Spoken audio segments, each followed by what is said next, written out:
முருகன் பக்தர்கள் அனைவருக்கும் அன்பு வணக்கங்கள்.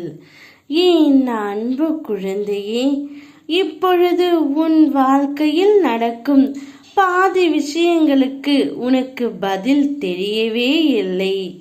ஏன் இப்படியெல்லாம் நடக்கின்றது என்று உன்னை நீயே கேள்வி கேட்டுக்கொண்டு தான் இருக்கின்றாய். வாழ்க்கையில் பல நபரை சந்திக்கின்றாய். அதில் ஒரு சில நபரால் உன்னுடைய வாழ்க்கையில் பல தாக்கமும் மாற்றமும் ஏற்படுகின்றது. ஒரு சிலரோ உன் வாழ்க்கையில் முக்கியமான அங்கமாக மாறி விடுகிறார்கள். எதற்காக நீ அவர்களை சந்தித்தாய்? எதற்காக அவர்களின் மீது நீ இவ்வளவு பாசம் வைத்திருக்கின்றாய் என்று கூட தெரியாமல் அதீத அன்பும் கண்மூடித்தனமான நம்பிக்கையும் வைத்து விடுகின்றாய். அவர்கள் இல்லாமல் உன்னால் வாழ்க்கையே நடத்த முடியாது என்னும் அளவிற்கு அதிகமான அன்பை நீ வைத்திருக்கின்றாய் செல்லமே.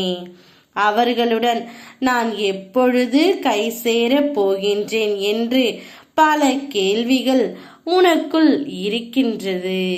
இதை முழுமையாக கேள்.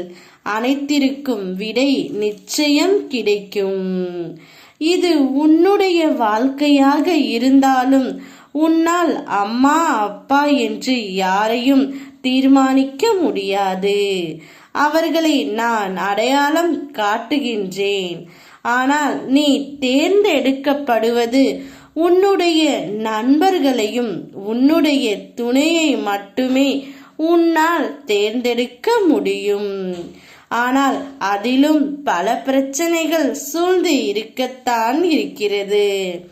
உன்னால் யாரையும் உருவாக்க முடியாது செல்லமே. உன்னுடைய துணையாக ஒருவரை நீ நினைத்து இருக்கையில் ஆனால் ஏதாவது ஒரு காரணத்தால் அவர்களை நீ சில சமயங்களில் பிரிந்து கூட இருக்கும். மனம் ஒத்து வராமல் கருத்து வேறுபாடுகளால் நீ உன்னுடைய நண்பர்களையும் உன் துணையையும் பிரிந்து இருக்கலாம். இவை அனைத்திற்கும் காரணம் கர்மாதான். ஆனால் எப்பொழுதாவது நீ நிச்சயம் உன் துணையை அடைவாய். இதில் நீ கவலைப்படவோ வருத்தப்படவோ எதுவும் இல்லை.